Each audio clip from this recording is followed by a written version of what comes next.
Thyroid problem வந்தால் நிறைய பேருக்கு ஏன் ஃபெர்டிலிட்டி அஃபெக்ட் ஆகுது? ஏன்னா இது வந்து ஆட்டோ இம்யூன் டிசீஸு, ஹார்மோன் ரிலேட்டடானது. அதனால் ஃபெர்டிலிட்டி அதிகமாக பாதிக்கப்படுது. சில பேர் வந்து பார்த்திங்கன்னா தைராய்டு ப்ராப்ளம் இருந்தும் கூட சில பேருக்கு வந்துட்டு குழந்தை பெற்றுன்னு போகிறத பார்க்குறோம். அது அந்த தைராய்டோட லெவலை பொறுத்து இருக்குது.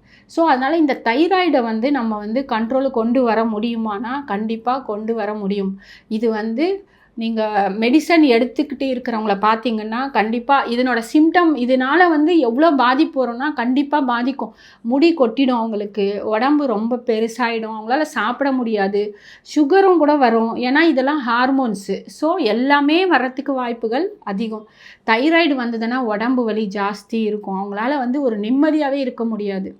ஸோ இந்த மாதிரி இருக்கிறவங்க எல்லாருமே வந்து தைராய்டு வந்துருச்சா அவ்வளோதான் அப்படின்னு நினைக்கவே நினைக்காதீங்க. தைராய்டு ப்ராப்ளத்தை அக்குபங்க்சரில் ஈஸியாக சரிப்படுத்தி இருக்கிறோம் நிறைய பேருக்கு.